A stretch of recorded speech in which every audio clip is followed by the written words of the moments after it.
Assalamualaikum warahmatullahi wabarakatuh. Kami di sini akan mempresentasikan hasil laporan kami mengenai pengukuran massa jenis zat padat. Sebelum kita memasuki materi, alangkah baiknya perkenalkan diri.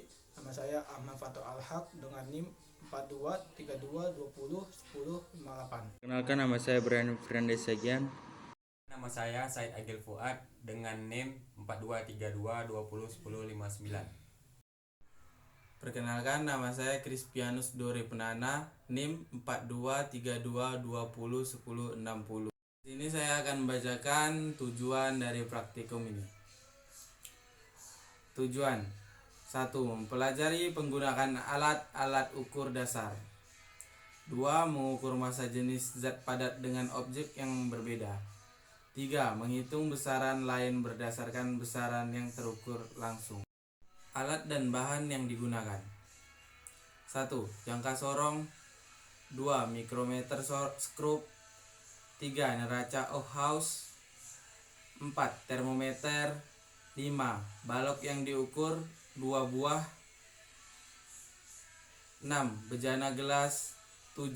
Tali atau benang. Saya akan menjelaskan teori. Setiap pengukuran besaran fisis selalu dihinggapi oleh batas ketelitian dan kesalahan pengukuran. Hal ini karena keterbatasan manusia dalam pembuatan alat maupun keterbatasan dalam kemampuan membaca dan cara membacanya. Untuk hal itu, maka pemakaian alat ukur perlu memperhatikan hal-hal berikut. Yang pertama, titik nol yaitu angka yang ditunjukkan alat sebelum digunakan. Yang kedua, nilai skala terkecil alat yaitu skala terkecil yang diperlihatkan oleh alat. Yang ketiga, batas ukur alat yaitu batas maksimum yang dapat diukur alat tersebut. Yang ketiga, cara pemakaian alat. Yang pertama, pengenalan alat. 1. Jangka sorong. Jangka sorong mempunyai 2 rahang dan 1 penduga. Rahang dalam atau C-D untuk mengukur diameter bagian dalam. Rahang luar atau A-B untuk mengukur diameter bagian luar. Sedangkan penduga E-F untuk mengukur kedalaman. K adalah roda penggerak rahang setelah besaran yang diukur terukur. Mikrometer skrup. Mikrometer skrup hanya dapat digunakan untuk mengukur bagian luar saja. Caranya, putarkan roda bagian pemutar kasar. Jika sudah dekat, putarkan bagian pemutar halus C1. Jika sudah pas, dikunci oleh penguat S. Skala besarnya adalah bagian yang horizontal, sedangkan skala penghalusnya adalah bagian vertikalnya N. Biasanya bagian vertikal terdiri dari 50 skala. Satu putaran bagian vertikal akan merubah skala horizontal. Neraca Ohlhaus. Alat ukur massa yang sering digunakan dalam laboratorium fisika adalah neraca Ohlhaus. Tingkat ketelitian alat ini lebih baik daripada neraca pasar yang sering dijumpai di toko-toko atau di warung. Neraca Ohlhaus adalah alat ukur massa benda dengan ketelitian 0,01 gram. Prinsip kerja neraca ini adalah sekedar membanding massa benda yang akan diukur dengan anak timbangan. Percobaan yang harus dilakukan. 1. Hasil suhu ruang dan tekanan ruang sebelum dan sesudah percobaan. Kedua, ambil balok, ukur masing-masing balok secara berulang-ulang sebanyak 5 kali.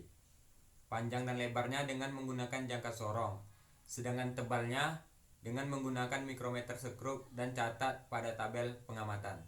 3. Timbang masing-masing blok tersebut 1 kali dengan menggunakan neraca timbang. 4.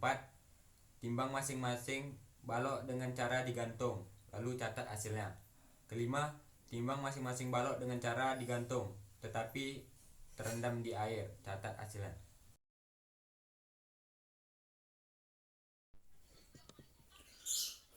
Baik, sebelum kita mengambil suatu data, terlebih dahulu kita memperkenalkan nama alatnya, yaitu ada neraca, yang kedua ada gelas ukur, yang ketiga ada namanya emas, yang keempat ada namanya aluminium, yang kelima ada namanya jangka sorong, dan yang keenam namanya mikrometer skrup. Langkah selanjutnya kita mengukur namanya itu ada panjang dari suatu balok Kuningan, kita menggunakan jangka sorong. Baik, di sini kami mengukur jangka sorongnya itu panjangnya 20 cm dan lebarnya 20 cm dalam satu kali percobaan. Percobaan kedua itu juga sama, dia panjangnya sebanyak 20 dan lebarnya 20 juga, sampai kelima kalinya menghasilkan 20. Lalu untuk mengukur ketebalan dari suatu balok emas adalah sama percobaan pertama itu ada 20,18, yang kedua 20,5, yang ketiga 20,72, yang keempat 20,5, yang kelima 20,5. Maka kita mengetahui ketebalannya itu sekitaran 20,48. Langkah selanjutnya kita mengukur balok aluminium, sama juga balok emas. Mengukur panjangnya itu dari kanan ke kiri, itu panjangnya 20 juga dan lebarnya 20. Sama kami mengalami percobaan bahwasanya panjang dan lebarnya itu memiliki 20 cm. Dan untuk mengukur ketinggian dari suatu balok aluminium, percobaan pertama yang kami lakukan adalah 20,45, yang kedua 20,5, yang ketiga 20,6, yang keempat 20,48, yang kelima 20,43. Maka kami mengetahui ketinggian tersebut adalah 20,49. Baik, langkah selanjutnya kita timbang dulu. Nama alatnya itu gelas ukur dan neraca Wahouse. Gelas ukur ini kita isi air setengah dari gelas tersebut dan memiliki masanya sekitaran 300 gram, 301 gram. Dan untuk mengetahui gelas kosong ukurannya itu 1,1, maka dia memiliki massa airnya 200. Baik, selanjutnya lagi kita timbang, namanya balok emas, itu beratnya itu 78 gram, dan balok aluminium dia beratnya 21 gram. Langkah selanjutnya adalah mengukur balok emas yang terendam di dalam air dalam keadaan digantung, yaitu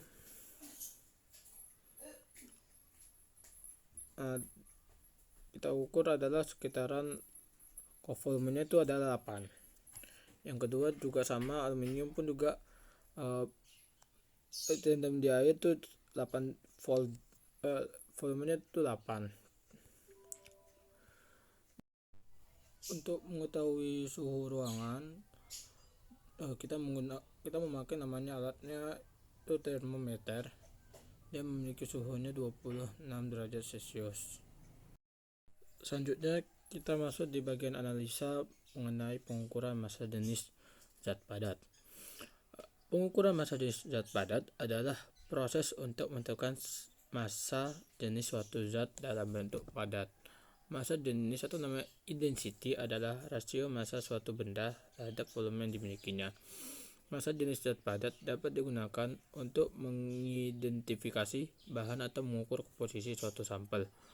Berikut ini adalah beberapa hal yang perlu diperhatikan dalam pengukuran massa jenis zat padat. 1.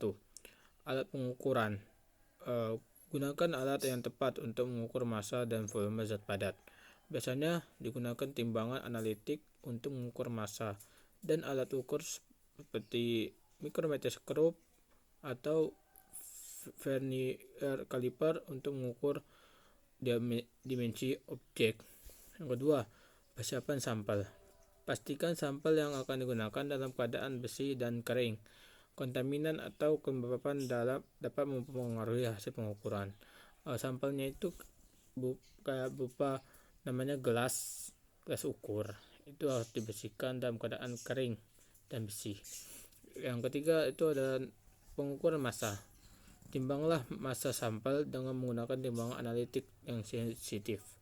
Pastikan timbangan dikalibrasi dengan benar sebelum penggunaannya. Yang keempat, menentukan volume.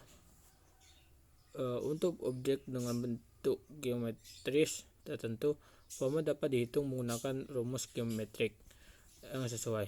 Jika objek memiliki bentuk yang kompleks, gunakan metode pengukuran volume seperti metode I-benam.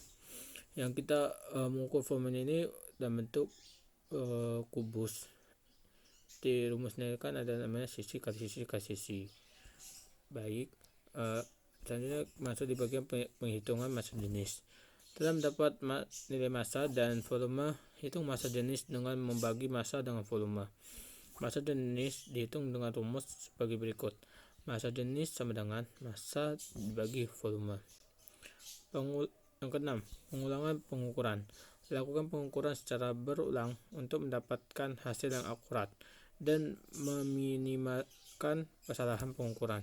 Perbedaan kecil antara pengukuran yang berulang menunjukkan hasil yang lebih konsisten dan dapat diandalkan. Ketujuh, unit pengukuran. Pastikan satuan pengukur massa dan volume konsisten. Satuan massa jenis yang digunakan adalah kilogram per meter kubik. Tetapi dalam beberapa kasus satuan lain seperti gram per sentimeter kubik atau gram per milimeter juga digunakan. Yang ke-8, faktor suhu. Perhatikan bahwa suhu juga dapat mempengaruhi massa jenis zat padat. Jika suhu berubah, massa jenis juga dapat berubah. Dalam beberapa kasus perlu dilakukan koreksi suhu untuk mendapatkan nilai massa jenis yang akurat.